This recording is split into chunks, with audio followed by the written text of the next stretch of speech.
habe die Ehre, meine sehr verehrten Damen und Herren. Herzlich willkommen zu einer knackfrischen Ausgabe Bayerisch Gegenlicht für Anfänger.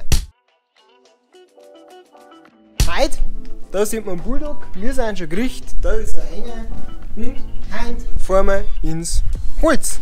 Und dazu erklären wir euch ein paar Begriffe, dass das auch gleich wieder so ist, weil sie das gehört. Gell? Einmal Bulldog, einmal Hänger. Gut. Und dann schauen wir mal, und dann sehen wir sie gleich im Wald wieder.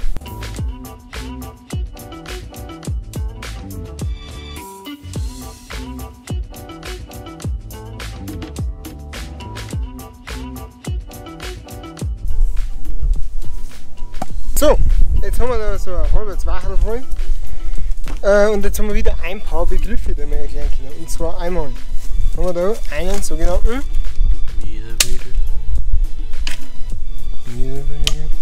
Meterriegel oder Meterriegel.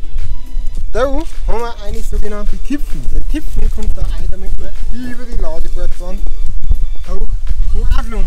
Und das ganze Konstrukt, oder? Das ganze Konstrukt, oder? Nennen sie dann Holzstoß oder Holzstoß. Da haben wir jetzt natürlich die Meter, sehe ich. In unserem Fall haben die alle von Stiel, weil es gibt eigentlich nichts Besseres als Stiel, oder was sagt dann so Holzhauer oder so? Naja, gut, einmal Mekuluch oder Dolma. Nein, Stuhl ist schon, Kraftsänger Stuhl. Aus, ja, ist schon, passt schon, so jetzt. Still. Ist keine bezahlte Werbung. Um es nochmal zu zeigen, die gerade gezeigte, jetzt hat er gerade die Ahne, Seppin. Diese Geräte hier sagen Seppin. Sappi benutzt man quasi, dass ich jetzt da eine Fuge mache, um den Holzstein aufzuheben, kann ich den da einhauen, kann ich damit dann so herziehen oder kann ich damit, wenn der schwierigeren Höhe drehen oder aufheben, quasi schon das arbeiten. Gut. Auf jeden Fall haben wir jetzt da schon mal ein wenig was dran. Und jetzt laden wir weiter auf, bis das Wagel dann mal voll ist. Jetzt sind wir mit dem Anstoß quasi fertig. Ich bin jetzt mit der Susi schon vorausgefahren. Und bevor die anderen jetzt wieder kommen und leer machen, kann ich euch noch 2, 3 andere Sachen erklären. Weil wir jetzt zum nächsten Stoß gefahren sind, weil der andere ist leer.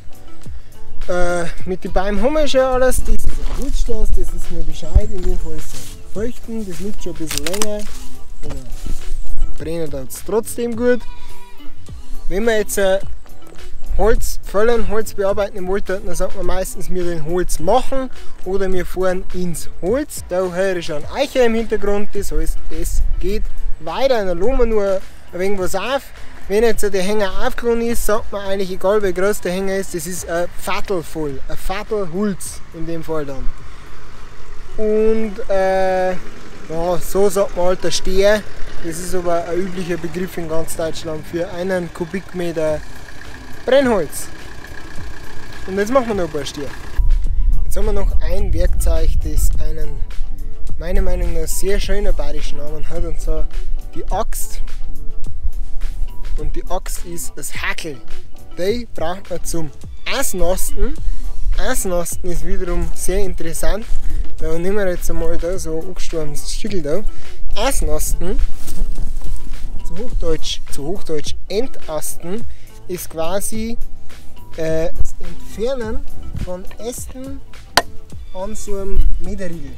Dass der mit der Hacke quasi die Äste haut. Das ist das sogenannte Ausnasten. Und da haben wir wieder einen Raffereibegriff, weil da gibt es dann also Leute, wenn der Stinker da ist, sagt, hey, schau auf bloß auf, sonst nasst du die aus. So, jetzt sind wir wieder da, das Wagel steht schon Sprudel drüber.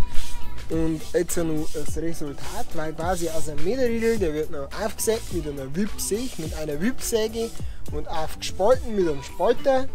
Am Ende vom Lied haben wir dann sowas da, und zwar ein sogenanntes Hutscheitel.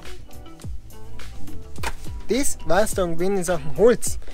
Nebenbei habe ich, das ist ein lustiger Fakt, jetzt müssen wir mal umwechseln, ich da mal mein Handy aus. Nebenbei habe ich auf Instagram eine Umfrage laufen lassen, und zwar was euch besser taugt, und zwar Stiel oder Husqvarna. Und ja, ich muss sagen, ihr habt einen guten Geschmack, und zwar haben wir da mit 71% Stiel.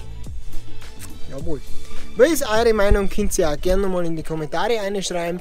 Wir sehen uns beim nächsten Mal, wenn es wieder heißt Bayerisch für Anfänger. Servus, habert Ehre und schaut auf Instagram, Facebook und Snapchat vorbei. Seid freundlich.